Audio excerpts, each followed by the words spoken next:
Selamat siang, Bu. Iya. Sebelumnya terima kasih. Hari ini saya sudah disupervisi oleh Ibu. Iya. Terima kasih buat kesediaannya karena sudah memberikan sebuah komentar supaya saya untuk kedepannya lebih baik lagi. Komentar yang membangun lah ya. Terima kasih ya, Bu. Tapi luar biasa tadi ternyata pembelajaran di kelas Ibu sudah bagus, apalagi administrasinya sudah disiapkan dengan matang oleh Ibu. Baik, terima kasih, Bu. Ya, Bu, jadi begini. Di sini saya ingin memberikan sebenarnya saya ingin seperti berkomunikasi supaya kedepannya saya juga mendapat lebih belajar kembali kedepannya, ya seperti mengkoreksi diri saya sendiri gitu kan dari hasil supervisi dari Ibu sendiri. Jadi seperti ini, Bu, mengapa dari hasil supervisi tadi ya, Bu ya, mengapa kok kita itu harus menggunakan media pembelajaran yang menarik supaya anak itu dalam belajar itu semangat mengikuti pembelajaran kita sih, Bu? Iya.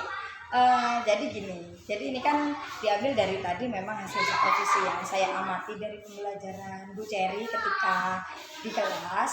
Memang saya merasa bahwasanya Ibu sudah bagus, sudah sangat baik. Saya juga melihat RPP-nya sudah sesuai dengan apa yang diajarkan Ibu. Tetapi seperti ini, Bu, dalam pengajaran atau pembelajaran di dalam kelas itu memang media pembelajaran yang kreatif itu sangat diperlukan. Mengapa diperlukan? Itu memang lebih untuk minat siswa, supaya siswa itu lebih berminat, termotivasi. Jadi kan ada beberapa tuh, Bu, bagaimana cara kita meningkatkan minat anak seperti itu kan. Jadi ketika anak kurang minat dengan pembelajaran kita, itu mereka akan lebih monoton melihat saja tanpa memerhatikan dengan seksama. Jadi kita itu kan memberi pembelajaran itu otomatis berkesinambungan nantinya. Anak-anak itu apa sih hasil dari minat anak itu, yaitu otomatis sudah nilai hasil akhirnya. Dan kalau anak-anak sudah berminat, itu kan otomatis nantinya mereka memperhatikan, mereka juga menyimak dengan seksama, mereka mengkaji apa sih yang diberikan oleh Bu Cherry, dan setelah itu pasti feedback terakhirnya adalah nilainya. Kalau anak sudah bersemangat, otomatis kan nyambung nih. Nah, akhirnya di situ saat penilaian mereka akan mendapatkan nilai yang maksimal seperti itu. Selanjutnya untuk menyambung tentang minat nih, Bu ya.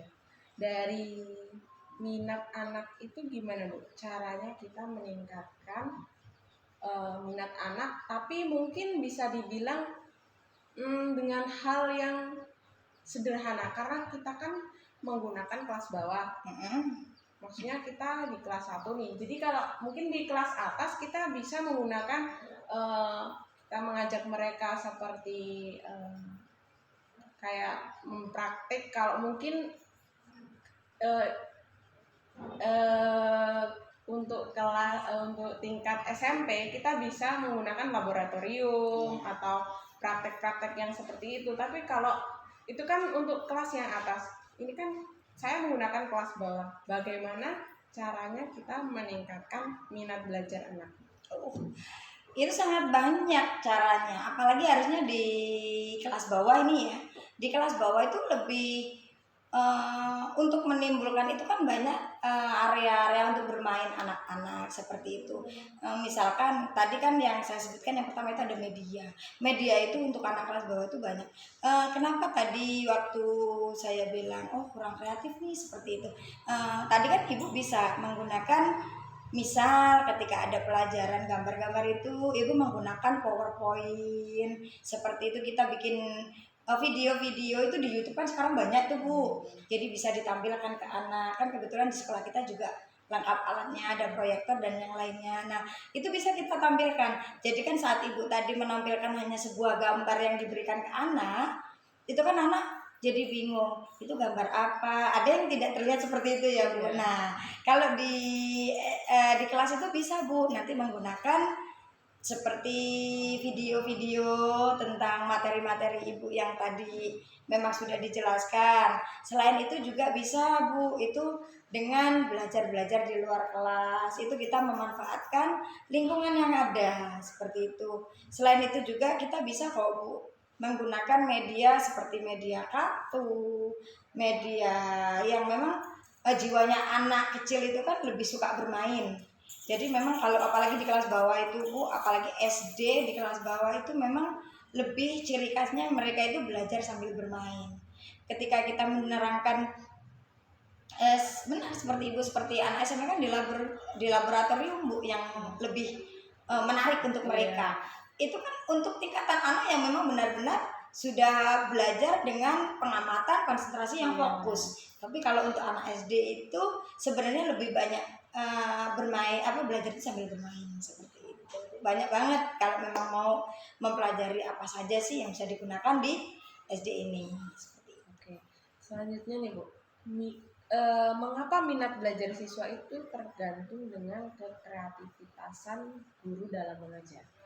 Ya sangat, itu sangat. Jangankan kreativitas dalam pembelajaran, kreativitas kita dalam berpenampilan aja itu ketika di kelas sangat mempengaruhi. Misal nih, anak ketika dia duduk, apalagi anak-anak kecil itu, ketika lihat gurunya kurang kreatif dalam dalam berpakaian lah seperti apa, udah terlihat ibu-ibu dengan biasanya ada yang memang masih berpakaian yang menarik seperti itu, pasti anak-anak lebih, bu guruku yang cantik udah datang seperti itu baru di penampilan kita sebagai guru. Memang selama ini kan ada beberapa pedagogi yang memang harus kita pelajari, bahwasanya guru itu harus menarik. Nah menarik ini tidak hanya waktu kreatif membuat penampilan kita terlihat menarik di anak, tetapi juga di pembelajarannya.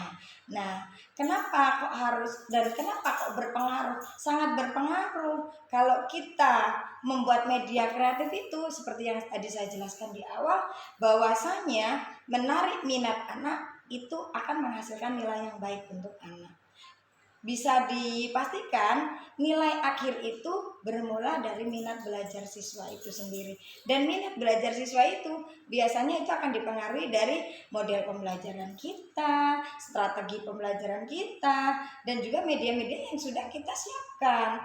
Makanya itu ketika kita mau mengajar, kita memang benar-benar harus sudah menyiapkan segalanya. Makanya ada dibilang guru itu memiliki waktu lebih semalam itu untuk mempersiapkan segala sesuatu yang mau diberikan nih ke anak.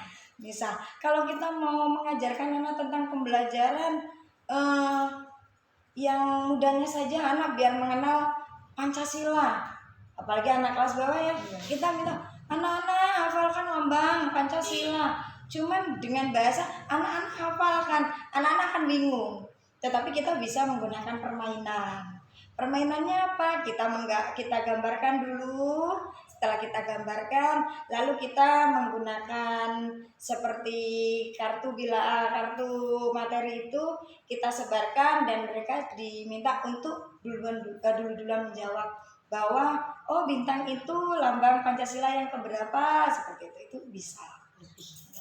Berarti memang kekreativitasan dari guru itu berpengaruh besar ya buat kelas, apalagi terutama kelas bawah gitu. Sangat berpengaruh. Makanya kita juga kan sekarang nanti akan dibimbing oleh mentor-mentor yang memang luar biasa, bahwasanya guru-guru itu memang harus lebih berinovasi. Kita juga harus mandiri dulu, jangan hanya karena temennya tidak ada ini ya, jangan seperti itu. Kita harus mandiri. Saya mau kelas saya menjadi yang terbaik, anak-anak saya terbaik, mereka harus berminat nih atas pembelajaran yang saya berikan, ya kita harus mulai dari diri dulu nih, kita berinovasi. Kalau bisa cetuskan, memang ada beberapa pembelajaran yang berinovasi itu tularkan ke yang lainnya, karena itu memang sangat-sangat berpengaruh atas minat dari siswa-siswa kita. Dan biasanya ini Bu, kalau memang kita sudah terbiasa dengan membuat kreativitas, itu akan ada minat-minat yang muncul lagi karena ada dorongan dari anak. Ibu ayo belajar bu seperti ini, ibu ayo bu belajar dari luar. Apalagi sekarang kita itu kan sedang melaksanakan gebrakan Merdeka Belajar yang mana memang segalanya itu berpihak pada murid seperti itu. Jadi ya kita berusaha untuk mengkreatifkan keahlian kita untuk diberikan ke siswa supaya minatnya menjadi luar biasa, menerima apa yang kita berikan. Berarti semacam kita itu seperti pencipta ya. Itu lebih bagus kalau memang bisa. Gitu kan. Iya.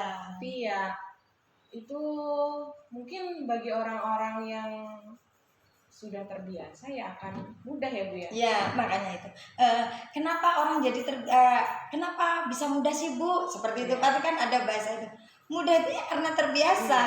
Segalanya itu kalau kita sudah terbiasa, kita sudah memiliki keterampilan. Keterampilannya dalam hal biasa loh ya. Sama halnya dengan saya pun dulu untuk mengajak siswa, yuk kita ini kadang ada rasa malas, rasa jenuh, capek seperti itu. Tapi ingat, guru adalah pelayan dari murid-murid kita seperti itu. Jadi memang benar-benar kita harus sekreatif mungkin untuk memberikan dan akhirnya kita bisa karena terbiasa intinya seperti itu. Terima kasih atas supervisi dari Ibu yang tadi, terus sekarang udah ditambah lagi pembelajaran secara langsung, penjelasan secara langsung bagaimana kita harus menjadi seorang pendidik yang kreatif, yang memiliki minat supaya anak-anak juga lebih bersemangat lagi buat sekolah, buat belajar di kelas-kelas, apalagi di kelas bawah ya Bu ya. Iya. Intinya kita sama-sama belajar, Ibu pun juga lagi belajar juga, terus kita kembangkan banyak kok. Itu ibaratnya sumber-sumbernya banyak dari pelatihan, dari YouTube, dari mana-mana kan banyak. Kita bisa berkreasi, diinovasikan apa yang kita punya dan kita salurkan ke anak-anak kita seperti itu. Semoga kedepannya lebih baik. Terima kasih ya Bu ya. Terima kasih Bu. Iya.